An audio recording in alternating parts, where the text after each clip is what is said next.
Hey everyone, so I'm Anil Pattni. I'm here from QGITS and also OCHackerz, and we're in Orange County today, and we're here with Adam Rifkin, a really successful entrepreneur. Hi. He's worked in so many different spaces right now, and he's going to educate us on some of his experiences along this roller coaster ride of success, you know. And so hopefully we can all learn something. I mean, we definitely can all learn something, but we can learn something in so many different areas, and so that's what we're here to explore today. So I guess one of my first questions is, you know, yesterday I read this article in the Forbes magazine about, you know, the 5-minute favors and like the power of you know, sharing and like contributing and and it states that, you know, obviously, I mean, you're ultimately happier when you give without expecting anything in return, yes. Right? And so, do you think this 5-minute favor and the practice of giving back is really vital to the startup community? I mean, what's your... It's very vital to the startup community. Every startup starts with nothing. All you have is your ideas, your passion, and your ability to do favors for other people. And from there, you have to start to build up resources. You have to turn your ideas into things that are actually tangible. Favors are the currency of doing that. So as you're building something from nothing, favors are what connect you to the rest of the community. Favors are what make you part of something bigger than yourself, and it helps you grow your idea into a startup. Cool. Yeah. Super cool. Yeah, I truly believe that. I think that's, you know, one of the most valuable things that you can have as a startup is, you know, your ability to share. You know? It deepens a relationship. When you do a favor for somebody, it brings you both closer. That's true. Yes. Great. That's awesome. So my next question is, as co-founder, director, and CTO at KnowNow from '99 to 2008, you had an enterprise software company. Yes. And you were providing real-time web application to Fortune 500 companies. Correct. Right? So how did it feel? What was that experience of like working ahead of your time with the technologies that you were working on? It was simultaneously exhilarating and frustrating. It was exhilarating because we were doing things that had never been done before. And it was frustrating because we had to teach everybody who we were selling to why this was important. And so every time that we would go and visit a potential customer, it started with an educational process. These days, we take for granted that all your applications in your browser are just live and refreshing in real time, and you're not even thinking about it. But back in 1999, that was new. That was considered something you couldn't do, and so we had to show people it could be done. So were you working with the section of like the early adopters at that Yes, point, right? Very early adopters, people who lived on the cutting edge. And so what's fascinating about them is they have all kinds of different problems, right? And so you go in to any customer situation, you don't know what kind of problem you're going to be solving. You're almost on this learning expedition yourself, where you're figuring out what the customer needs and whether that matches what you have. Putting together the technology into a solution, well, that's the challenge that every startup faces. Like, okay, I've identified a potential customer, now can I solve their problem? Yeah, and I think like that's kind of where like Google Glass is at, right? With, yes. You know, that experience isn't available anywhere right now. No. I mean, and now that they're bringing it into the market, they have to convince them that there's going to be an opportunity for right. something. Seems a little ahead of its time, right? Yeah, yeah. So at some point it will be mainstream. We'll all be wearing something that, you know, is probably you know, a future descendant of Google Glass. Yeah. But right now it's a hard sell. Like, what is Google Glass useful for? People are still trying to figure that out. Cool. Okay, so my next question is. You're working on a lot of cutting-edge technologies with your company, CommerceNet, Meta Architect, and Cat Herder, such as managing open-source projects before GitHub, right? Yeah. Pioneering advancements in the commercial use of internet. How are you able to align yourself with the projects like these? Align myself. So the interesting thing is that every project, and GitHub has a lot of really good ones now, every project needs help. And so you basically talk to the people who are involved with that project to see what they need, and if it matches not only what you're good at, but what you care about, you can actually join that project. And the greatest thing in the world is that there are literally millions of projects on GitHub right now that you could join. All you have to do is find the one that matches your skills and what you're passionate about. And so it's a great place to get started. And so it's cool to have GitHub now. Before that, we had to find each other the old-fashioned way. We would ask around our network, do you know anybody who's into this? And having GitHub now makes it all easy to search for it and find a project that you can benefit from and vice versa. That's super cool. Yeah.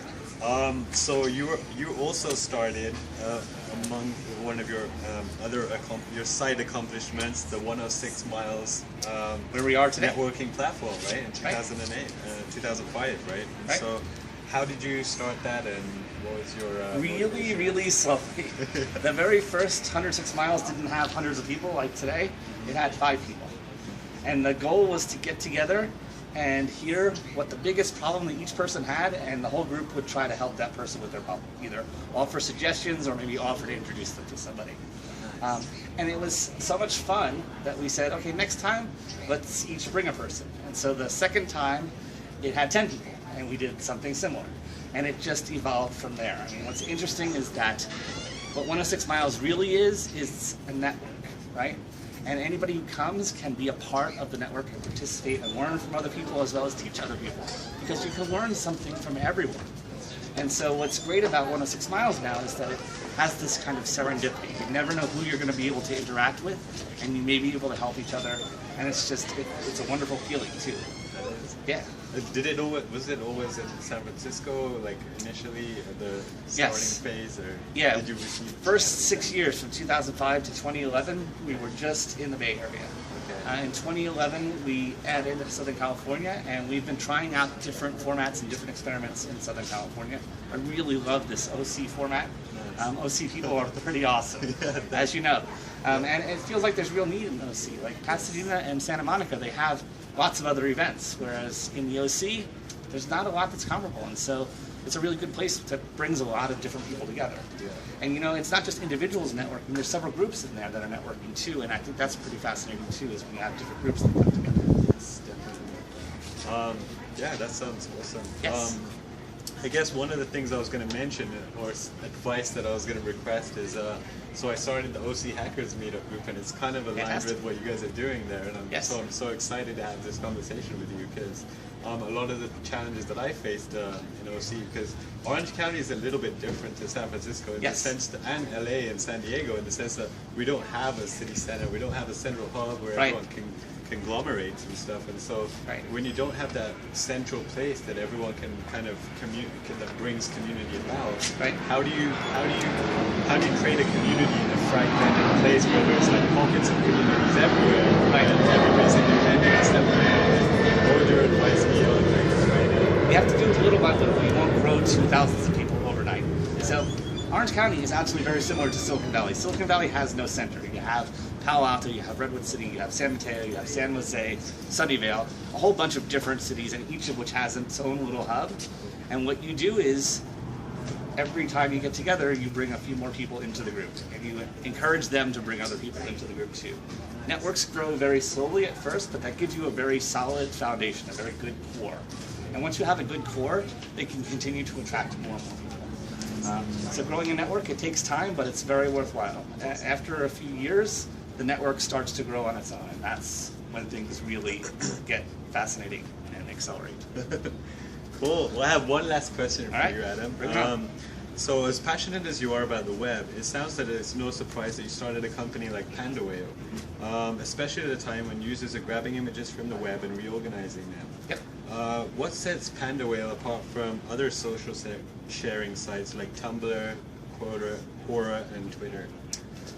Well, I think what sets PandaWhale apart is similar to what sets 106 Miles apart.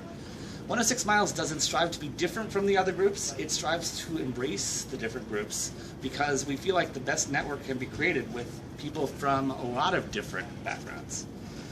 PandaWhale draws its content not from one place, but all the places you mentioned and lots of places you didn't mention. In that sense, it becomes kind of a center of the best of the web. So as people find great things on Quora or Tumblr or other places, they can bring that into PandaWhale with links back to the places that they found it. And that benefits not just them, but everybody who they interact with on PandaWhale. So we are taking very much a networking approach towards PandaWhale as well. The goal is to embrace them all and to embrace the best of what they have to offer.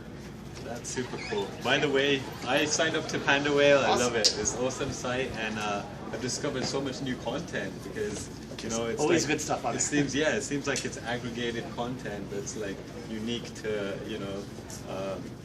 just gives you a unique perspective on some area of like topic or discussion or category. I always find something new on there that's interesting too. So like you never know what you'll find, and that's kind of the joy of going there, is never knowing what to expect. Cool. Ladies and gentlemen, Adam Rifkin, thank you so much. Thank you for having me. Bravo.